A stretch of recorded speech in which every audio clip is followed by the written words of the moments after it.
Hi, I'm Shawn. And I'm Aleesha. We're a couple from Toronto, Canada, moving to Chelmsford in the United Kingdom. Follow our journey as we experience the ups and downs of living abroad.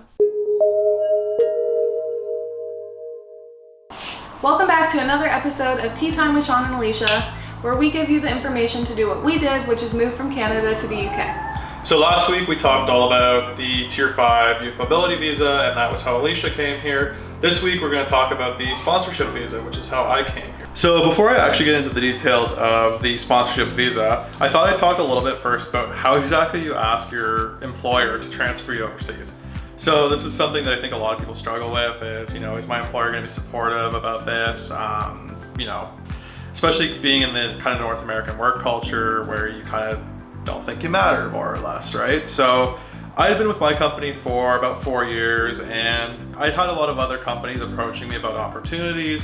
So I don't want to say I used that as a leverage, but I kind of did. I went to my bosses and I kind of said, look, I really want to stay with the company, but I'm looking for a new challenge. It's been a dream of mine to live overseas, and I have had some other opportunities come my way, but I really want to continue to grow with the company and look for some new opportunities overseas. So my bosses were actually really supportive about it, and being a global company, they were able to make that happen. So let's look at those things as opportunities, right? Even if there are options at home, think about how you can maybe turn that into an option overseas. So again, before I get into it, a little disclaimer, I am not an immigration lawyer, don't claim to be one. So this is just the information that I have from when I did my application in January of 2021. Things may have changed by the time you're watching this video, so make sure to do your own research.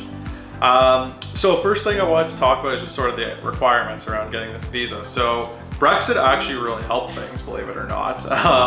Prior to Brexit, it was a requirement for UK employers to basically do what was called like a resident labor market test. So they had to basically prove before they hired anybody from overseas that there was not somebody already in the UK that could do the job, which, as you can imagine, that's a tough test. There's plenty of capable people in the UK. I'm sure somebody can do the job that I'm coming for. After Brexit, that requirement was scrapped, which made it much easier for people like myself to come over here. So unlike with Aleesha's visa, where you have to be within a certain age range and you have to be from a certain country, those requirements don't really exist for the sponsorship visa. The only things you really need to have are a sponsor, so an employer that is willing to bring you over and provide the certificate of sponsorship, and essentially an ability to speak English and earn a minimum required salary for the role that you're going to be in. So if you hit those three things, you're basically good to go. Doesn't matter what country you're from, doesn't matter what age you are. So the fees for this visa kind of range depending on how long you're going to be in this visa, whether your job is in like a shortage skill requirement. So it can range anywhere from £600 to £1,400 for the visa fee itself. And then just like with Aleesha's visa, you also have to pay the NHS surcharge. It's a little higher, so this one would be £624 per year. And with these visas being able to go up to 5 years, you could be looking at shelling out £3,000 up front for NHS cover. Now, fortunately for myself and for a lot of people I think that do get sponsorship, my company did cover these costs. So definitely if you are trying to get this transfer, see if your company will cover these costs because it can be very expensive up front. So I mentioned that the knowledge of English is obviously a very important requirement for this visa. However, if you are from one of these countries here, you do not need to pass any sort of an English test because English is the primary language in these countries, so they assume that you know how to speak English. So that's a plus. So the application is fairly similar to the Tier 5 visa. Like the actual application form itself is pretty much the same. You just kind of fill in your basic information, where you're from, date of birth, all that fun stuff.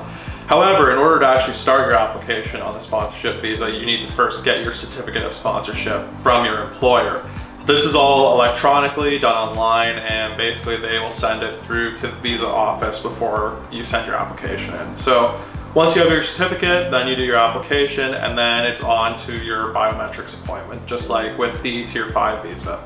So essentially you just go into the office, make sure you arrive 15 minutes early. It does say this in the email, but it's very important because they do some security and COVID screening before your actual appointment. The appointment itself is quite quick though. You just basically take your fingerprints and they do a couple pictures for your eventual biometrics residence permit, which is the permanent card that you'll get that says, yes, I have a right to live and work here. So hot tip for you, when you go to your biometrics appointment, they will try to upsell you a couple things. One of those things is to actually have your passport mailed back to you once they've made their visa decision. So you would think that, why would I pay for this? That seems really ridiculous to have them mail it to me. But it actually ends up making it faster. And on top of that, if you don't have it mailed back to your house, then you have to make a separate appointment to go back into the biometrics appointment office to pick up your passport. So it can save you some time and save you an extra trip to the office. So unlike with the Tier 5 visa, the timelines are a little bit out of your hands at first because, again, nothing can start until your employer gives you your certificate of sponsorship, and this can take some time on their end to go through all the bureaucratic process. But once you get that, then things can typically move along. Now, we both got lucky in the sense that because we were applying in the middle of COVID, there just weren't a lot of people that really wanted to, head overseas. So our visas came back within a week. This is not common whatsoever. Expect it to take anywhere from like 3 to 6 weeks on average for your visa to come back. So definitely don't leave it to the last minute. Again, this does take a little bit of coordinating with your employer, but as long as you keep open lines of communication, it should be fine. If you do want to speed those timelines up, you can pay for priority service, which will basically push your application to the top of the pile. This is really expensive though. I think it's £1,000 for one of the priority levels, and I think if you want super priority, it's like £3,000. So unless your employer is willing to pay for it, or if you just got a lot of extra money laying around, might not be worth it. Honestly, at the end of the day, a lot of how this whole sponsorship visa process goes is really up to your employer. In my instance, my employer was really great and actually paid all the fees and also supplemented what they have as the savings requirement for this visa. So as Aleesha mentioned in hers, you have to prove you have 2,500 or so pounds of savings. For this visa, you would typically have to prove you have 1,200 pounds in savings, but because my employer basically said that they would quote unquote cover these costs, I didn't have to prove that. So, again, very fortunate the way my employer handled the whole situation, but these are things you have to consider depending on what your employer is going to do for you. So that about does it for this video. Again, if you do have any questions about the sponsorship visa, feel free to send us a message on Instagram or on the link on our website. If you do also want to know a little bit more about just like how to ask your employer about making a transfer, again, feel free to send us a message. I'm happy to sort of walk through my process. So thanks for watching, and we'll see you next week. Oh, we are all loved.